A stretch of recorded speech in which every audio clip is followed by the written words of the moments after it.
무릎 관절염이라고 하면 최악입니다. 무조건 도움이 됩니다. 무릎은 무조건 안 아파집니다. 안녕하세요. 가재연수병원 정형외과 전문의 최은지입니다. 이번 시간에는 무릎 관절염에 대해서 한번 같이 얘기를 해보도록 하겠습니다.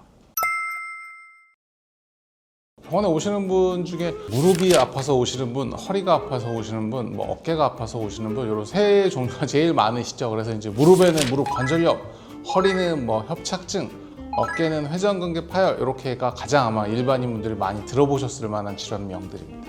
발목이나 손목 이런 데들은 아무래도 체중 대비 연골의 면적이나 이런 데가 크지 않기 때문에 그쪽에 문제가 생기시는 분들은 열에 한두 번 정도 된다고 하면 무릎은 관절 면적도 크고 가동 범위도 크기 때문에 무릎 관절에서 가장 많이 문제가 생긴다고 볼 수 있습니다. 예전에는 무릎 관절염이라고 하면 이거 한 60대, 70대나 관절염이 오는 게 아닌가 이렇게 얘기를 했는데, 관절염이라는 거는 퇴행성 관절염을 얘기하는 경우가 가장 많은 것 같아요. 그러니까 그야말로 많이 써서 생기는 게 퇴행성 관절염이겠죠. 요즘은 60대, 70대가 아니더라도 40대, 50대라도 관절염이 오는데, 그러면 그런 분들을 퇴행성 관절염이라고 하냐?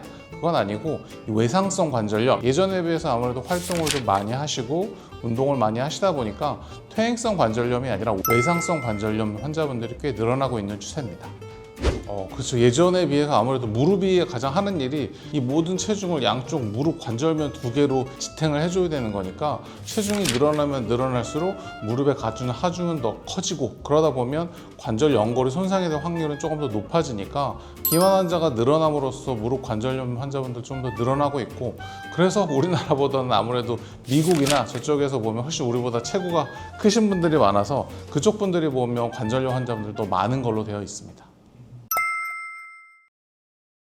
그래서 예전에 비해서는 요즘 거의 한두 가지 정도는 운동들을 하시니까 러닝을 한다든지 산을 간다든지 이렇게 대부분은 건강을 위해서 하지만 그 정도가 지나치면 아무래도 무리가 될 수가 있고, 그러면서 뭔가 손상이 한번 생기면 그 손상이 낫지 않은 상태에서 운동을 더 하시다 보면 관절 연골이 더 안 좋아져서 그 결국에는 퇴행성 관절염으로 이어지는 사례들이 꽤 늘어나고 있습니다.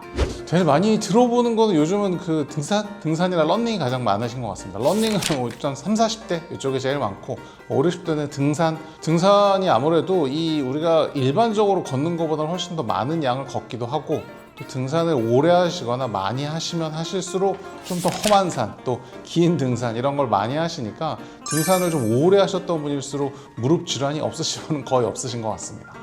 저도 무릎 수술이나 이런 거 하시고 나면 등산 이런 거 좋습니다. 하셔도 좋은데, 단 둘레길이나 평지나 이렇게 경사도가 높지 않은 곳, 이런 곳에서 많이 다니시라고 일단 말씀을 드리고요. 그렇게 말씀드리는 게 사실 올라갈 때는 무릎 연골이나 하중에 그렇게 많은 게 걸리지 않기 때문에 운동이나 이런 거 얼마든지 하셔도 됩니다. 근데 문제는 이제 올라갔다가 내려오는 게 문제죠.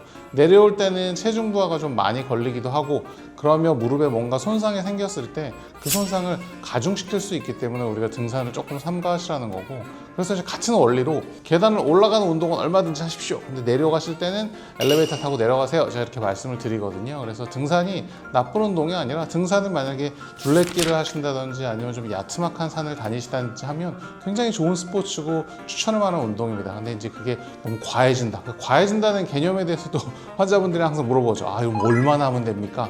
30분입니까? 1시간입니까? 이렇게 물어보시지만 사실은 이거는 개인차가 너무 많이 심합니다. 체중이 150kg이신 분한테 그분이 등산을 1시간 한다고 그러면 굉장히 치명적일 수 있지만, 진짜로 체중이 얼마 안 나가시는 분이 평소에 내가 1시간 반 정도는 가볍게 걸었다, 이런 분이 2시간 하는 건 조금 더 운동이 될 뿐이지, 그래서 본인의 어느 정도 본인이 했을 때 통증이 안 느껴지고 힘들지 않은, 약간 땀이 나는 정도, 이 정도 선에서 끝내시는 게 맞는데, 되게 이제 오래 하시거나 처음 하시는 분들이 준비가 안 된 상태에서 갑자기 2시간, 3시간을 걷는다든지, 또 본인이 익숙하지 않은데 평범한 이런 길이 아니라 좀 울퉁불퉁한 길을 다니신다든지, 이런 게 가장 문제가 되는 경우가 제일 많은데, 야트막한 산이나 가벼운 둘레길 트레킹 정도라면 충분히 운동이 된다고 생각합니다.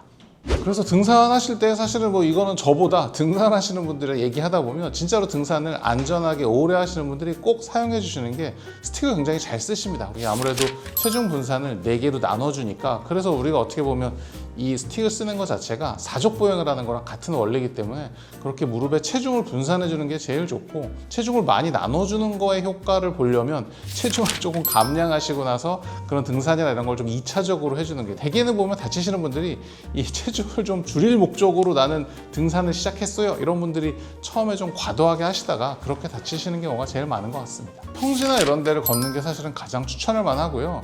뭔가 방향 전환이 많거나 무릎에 하중이 많이 안 걸릴 만한 환경이 제일 좋을 것 같습니다. 사실 그런 데들을 싫어하시죠. 너무 밋밋하고 볼 게 없고 힘들지도 않고 이러기 때문에 싫어하시는데, 무릎 건강의 측면에서는 야트막한 산을 진짜로 뭐 2시간이고 3시간이고 편하게 걸으시는 게 굉장히 좋은 방법입니다.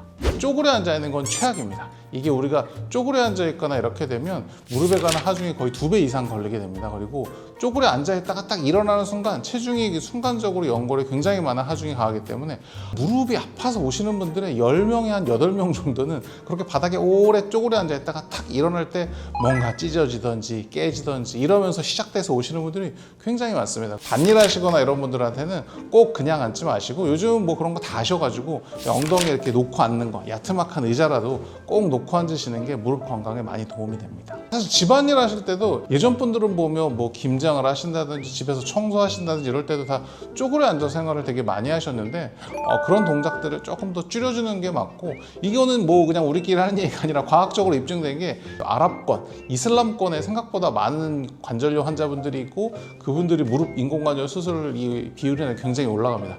그 이유가 그분들이 등산을 많이 하시거나 밭일을 많이 해서가 아니라 매일매일 기도하셔서 그 매일 절하시는 거, 그 동작 자체가 이 쪼그려 앉거나 이런 걸 많이 하기 때문에 그분들 쪽에 굉장히 많습니다.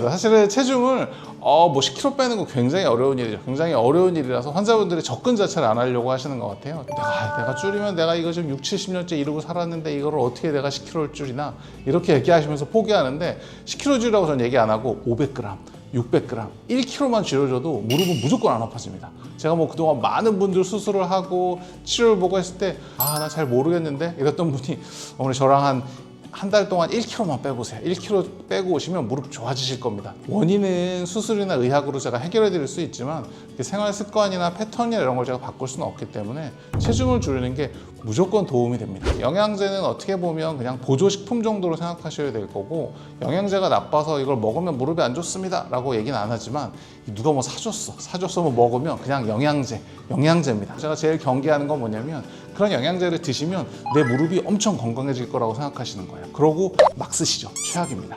영양제를 먹는다고 연골이 좋아지거나 무릎이 좋아지진 않습니다. 그냥 영양제입니다. 무릎에 영양분 조금 줬다고 해서 이 녀석이 갑자기 좋아지는 게 아니라 그냥 현 상태를 조금 유지할 수 있을 정도라서, 너무 영양제를 맹신하는 건 오히려 안 좋은 게 될 수 있습니다. 이 스쿼트는 제가 뭐 환자분들 수술 끝나고 나면 하지 말라는 게 딱 스쿼트입니다.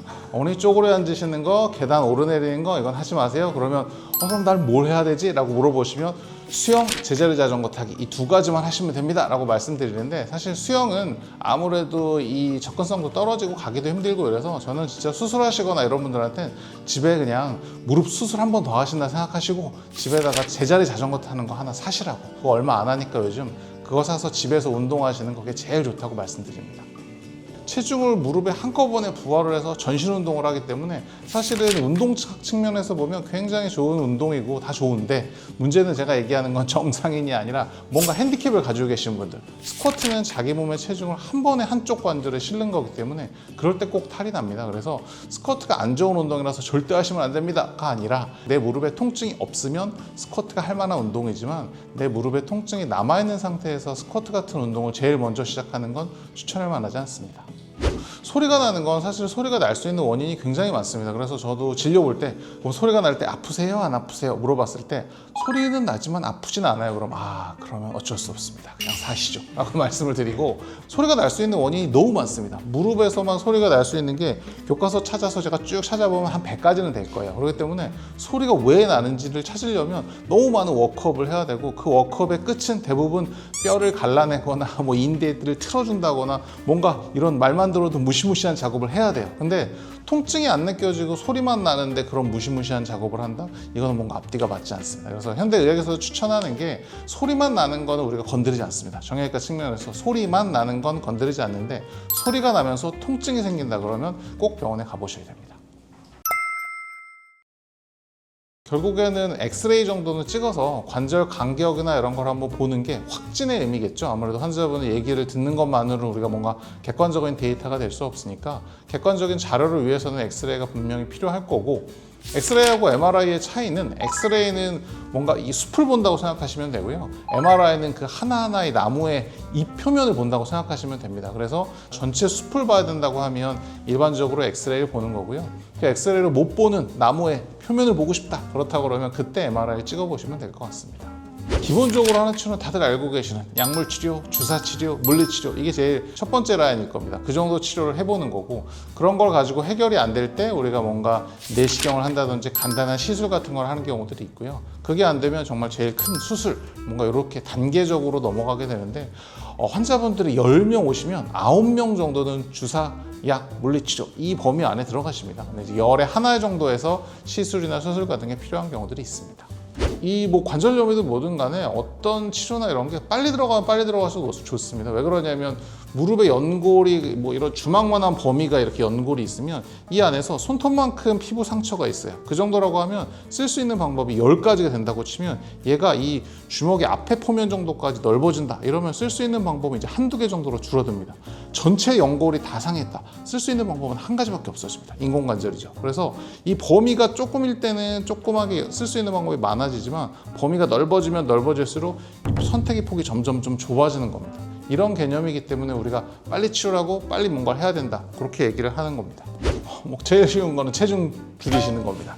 제일 어려운 문제예요. 그래서 사실은 비만 치료제나 이런 게 화두가 되는 이유도 비만을 질병으로 보는 겁니다. 질병. 이거는 무슨 진짜 생활이나 뭐 사람의 체형의 문제가 아니라 비만이 생기면 그 비만으로 인해서 2차적으로 벌어질 수 있는 질환들이 너무 많고, 이 무릎 관절염도 결국 기저에는 비만이나 이런 게 깔려 있는 거기 때문에 체중을 줄이기만 해도 관절염은 굉장히 많이 줄일 수 있고, 또 하나는 어느 정도의 운동을 가볍게 무릎이 손상되지 않을 정도의 운동을 해서 체중이 어마어마하게 많이 나가는 운동 선수들이라도 그 친구들은 무릎 관절염이 잘 없습니다. 왜 없을까요? 운동을 많이 해서 무릎 주변에 근육량이 이만큼 있으니까 체중에 의해서 100을 눌러도 이 근육으로 한 100 정도로 받아주는 겁니다. 그러니까 연골에는 크게 무리가 안 가고 잘 쓸 수 있는 거죠. 이런 것처럼 이 본인의 체중과 근육량 이거의 잘 밸런스를 잘 맞추는 게 중요하기 때문에 제일 쉬운 거는 체중을 줄이는 건데 제일 쉽지만 제일 어렵죠. 그래서 그렇다고 하면 두 번째 옵션으로는 무릎 주변 근력을 좀 강화시켜서 연골에 갖게 되는 그런 하중을 조금 줄여주는 게 도움이 될 겁니다.